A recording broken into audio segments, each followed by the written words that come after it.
최근 그 생수 시장이 확대되면서 여러 가지 물이 유통되지만 이에 대한 상식은 미흡한데요. 무슨 문제는 없는지 살펴보겠습니다. 병물은 유통기한이 1년 정도 되기 때문에 그 편리함에 비해서 여러 가지 문제점이 있는데요. 이런 것에 대해서 알아보겠습니다. 중류용 생수는 특별한 문제는 없지만 경제적으로는 부담이 되기 때문에 각 가정에서 쓰기는 여러 가지로 어려움이 있습니다.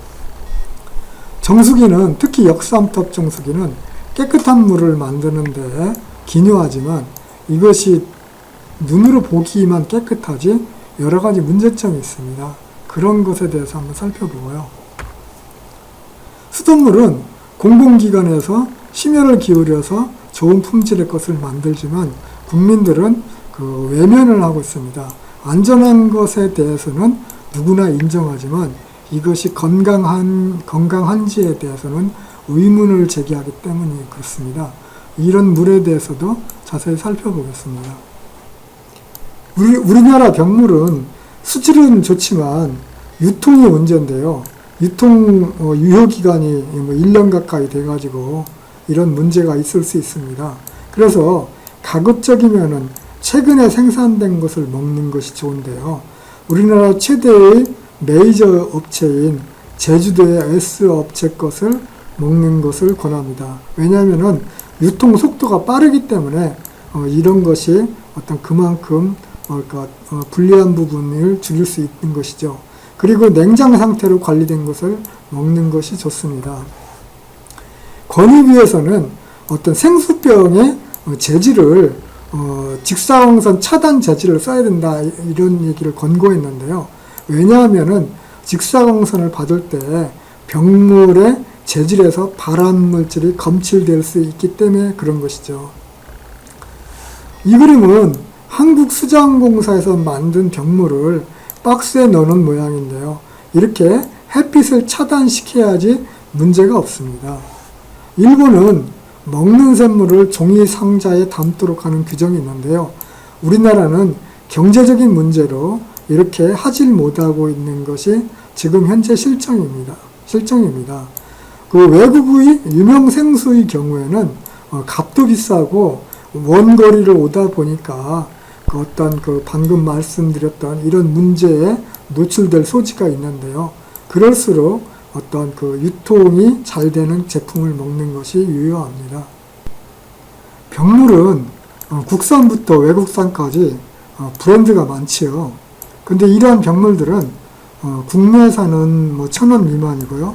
외산은 그거보다 조금 더 비싼데요. 국내산의 경우에 원가는 보통 100원 내외 정도 된다고 합니다. 이렇게 그 병물이 비싼 것은 어떤 유통 비용이랄지 브랜드 비용이라고 할 수 있겠습니다. 일부 기능성 물은 한 개 몇만 원짜리도 있는데요. 비싸다고 꼭 좋은 것은 아니죠. 또 관리가 잘 돼야지 그 값을 하는데요. 이처럼 어떤 기능성 물이 실제로 효능이 있느냐의 문제는 별개의 문제이고요. 아무튼 그 물을 먹는 사람들이 어떤 생각을 가지고 먹느냐에 따라 가지고 그 물이 어떤 값어치를 할 수 있을지 그렇지 않을지 결정된다고 할 수 있겠습니다. 수돗물은 안전과 가격을 위해서 만들어진 공공제품이므로 앞서서 말씀드렸던 병물보다 수천 배나 싼 이런 어떤 제품입니다. 그렇다고 해가지고 이런 제품이 어떤 품질이 떨어지는 것은 아니다 이렇게 말씀드리겠습니다. 지금 요것의 어떤 가격이랄지 이런 것에 비해 가지고 어떤 건강에 대한 어떤 신뢰도 이런 것들이 떨어져서 외면받기 때문에 그런 것이지 어떤 품질이랄지 성능이 떨어지는 것은 아닙니다. 물속의 미네랄의 상당 부분은 알카리성인데요. 그래서 물의 산성화를 저지시킵니다. 반대로 미네랄이 제거된다고 하면은 물은 산성수가 되어서 먹을수록 건강에 나빠지는데요. 역삼톱 정수기가 그렇습니다. 이것은 역삼톱 정수기의 앞면이고요. 뒷면에는 이런 필터가 들어있는데요. 이런 필터가 물을 증류수처럼 만들어 버립니다. 수돗물을 이제 받아들여서 이 필터에서 불순물을 제거를 하는데요. 불순물을 제거할 때 동시에 이온성 미네랄까지 제거가 됩니다.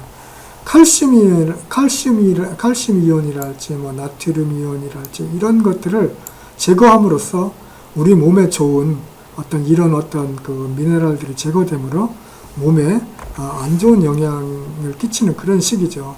그래가지고 이런 이온성 미네랄까지 제거가 된다고 하면은 물은 증류수처럼 됩니다. 미네랄이 없는 상태죠. 이 미네랄이 없는 상태에 그 대기 중에 이산화탄소가 녹아 들어가면서 이 물이 산성수가 됩니다. 그러면은 앞서서 말씀드린 대로 물은 깨끗한 물이지만은 그 안에는 에너지도 없고 미네랄도 없어서 건강에 그 안 좋은 영향을 미치는 그런 물을 만들어 버립니다. 역삼투압 정수기의 문제점은 아는 사람은 다 아는 공공연한 비밀일 것 같습니다. 그래 이러한 정수기가 한편에서는 아주 깨끗한 물을 만드는 좋은 정수기라고 광고가 되면서 관련 프로에서는 이렇게 그 문제점을 얘기하고 있는 것이 현실입니다. 역삼투압 정수기가 만든 물은 지금 5.5의 산성도를 나타냅니다. 이것은 산성비가 5.6이라고 말할 때 거의 산성비 수준인데 이렇게 낮아진 것은 앞서서 말씀드렸던 대로 미네랄이 다 제거되었기 때문입니다. 이렇게 미네랄이 제거가 되면은 건강에 문제가 있을 수가 있는데요. 미네랄이 부족한 물들을 지속적으로 복용하면은 심혈관 질환이 그 사망한다는 이런 연구 보고서들이 미국에서도 이렇게 있고 영국에서도 있는 모양입니다. 아무튼 이런 정수기가 확산되는 것과 질병이 증가하는 것과 유관하는 것으로 학자들은 의심을 하고 있는데요. 물론 물의 문제만은 아니겠지만은 어찌됐건 간에 현대인들이 깨끗한 물을 먹인답시고 아이들한테 이렇게 산성수, 역삼투압 정수기로 만들어진 산성수를 먹이는 것이 그 질병이 증가하고 있는 그런 것으로 의심받고 있는 것 중 하나입니다. 이렇게 정수된 산성수로 아기에게 분유를 타먹인다고 하면은 아기가 잦은 병에 시달리겠죠. 이같이 과도한 복원과 청결은 인체가 자연과 순환하는 고리를 단절시킵니다. 그래서 옥시 아웃이라는 이 그림에처럼 가습기 살균제로 많은 피해를 보고 특히 아이들이 많은 피해를 받는데 이것의 첫 번째 원인은 깨끗한 것을 선호하는 현대인들의 습성의 결과가 아닌가 싶습니다. 사실 인체는 공생의 역사라고 봐도 틀린 말은 아닌데요. 이 아가씨가 개를 안고 있는데 사실은 개와 인간은 오래도록 이렇게 함께 서로를 지켜주며 살아왔죠. 이런 것처럼 우리 인체 내부에는 수백 조의 미생물들이 있는데 그러한 미생물들은 인체가 사람이 그 미생물을 지켜주고 미생물은 또 사람을 지켜주는 이렇게 협력하는 공생관계를 맺어왔습니다. 그런데 어느 날 갑자기 인체의 손에 붙어있는 또는 입으로 들어가는 이런 것들이 무슨 병원균이라고 취급을 하면서 아군들을 공격하는 이런 어떠한 일들이 벌어짐으로 인해서 문제가 생기는 것이죠. 그래서 사실은 이제 밖에서 소독하고 과도하게 보건 환경을 만드는 것보다는 체내에서 이런 여러 가지 그 균이 들어올 때 이겨내는 그런 어떠한 능력을 극복시키는 것이 현대인에게 보다 필요한 과제라고 생각됩니다. 서울시를 비롯한 주요 지자체와 수자원공사는 많은 예산을 들여가지고 수돗물의 품질을 개선하는데요. 고도정수 처리 공정을 도입한다든지 어떤 IT 기술을 도입해서 스마트한 물 관리를 실시하고 있습니다. 이 사진은 지금 그 오존가스가 나오는 이런 모습을 나타내는 것인데요. 이런 오존가스 살균 방식은 기존의 염소 소독에 비해서 우수한데요. 최근에는 이와 더불어서 자외선 살균 방식을 확대하고 있습니다. 이렇게 소독된 어떤 그 수돗물은 여기 그림에 나와 있는 어떤 야자 껍질을 스스로 만드는 활성탄인데요. 쉽게 얘기하면 숯가루 뭐 이런 겁니다. 이렇게 어떤 그 숯가루 같은 걸 만들면은 이게 알칼리성이 돼가지고서요. 이것이 어떤 소독 부산물을 제거하면서 아울러 미네랄이 증가합니다. 이렇게 어떤 수돗물이 품질이 개선이 되지만 시민들이 이런 물을 어떤 받아들이지 않는 그런 문제로 공공기관은 고민을 하고 있습니다. 수돗물을 직접 먹기 부담스러우면은 보리차로 만들어 먹어도 좋습니다. 예전에는 보리차를 참 많이 먹었었는데요. 보리차는 수돗물과 궁합이 잘 맞습니다. 이 보리 껍질에는 미네랄이 다량으로 존재하는데요. 이런 미네랄들을 우리가 대부분 버립니다. 지금 이 그림에서처럼 보통 미네랄이라는 것이 어떤 광물질이죠. 이 광물질은 단단한 외피를 만드는 데 쓰이는데 이런 외피들은 다 버리기 마련입니다. 그렇지만은 수돗물로 이렇게 보리차를 끓여 먹으면은 이 외피에서 미네랄이 용출되어서 우리가 더 많은 미네랄을 먹을 수가 있습니다. 율무나 옥수수, 현미도 마찬가지로 이런 곡류차들은 앞서서 보리의 경우와 마찬가지로 이제 맛과 건강을 둘 다 얻을 수 있는 어떤 차를 만들 수 있습니다. 그 잎차의 경우에는 특성에 따라 온도를 달리해야지 미네랄이 용출이 되고 또한 여러 가지 특성 물질들이 나오게 되는데요. 이런 것들을 활용해서 어떤 물을 자주 마시는 게 좋습니다.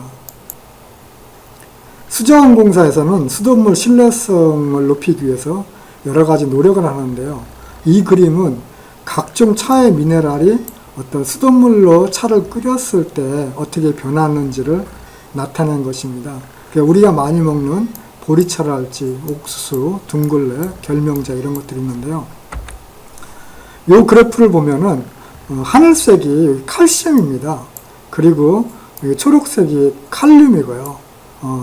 주황색이 마그네슘, 노란색이 나트륨입니다. 근데 수돗물이 기본적으로 이 먹는 샘물보다도 기본적으로 이런 어떤 미네랄이 높고요. 이것을 2리터를 20분간 끓인 건데요. 그렇게 끓이고 나니까 전체 총량, 이 총량이 적은 것은 1.5배, 많은 것은 200가량 늘었습니다. 그런데 여기 그 초록색 부분이 칼륨인데요. 이 칼륨 수치가 대폭 늘어난 걸 알 수가 있습니다. 결명자 차의 경우에는 10배 이상이 늘었죠. 이것은 대부분의 어떤 식물의 씨앗이랄지 잎사귀랄지 이런 것들이 칼륨이라는 알칼리 금속이 많이 포함되어 있기 때문에 그렇습니다. 이러한 것들이 우리가 그냥 이렇게 먹을 때는 잘 얻기가 어렵지만 이렇게 차를 끓여서 먹을 때는 더 많은 어떤 미네랄을 얻을 수가 있습니다.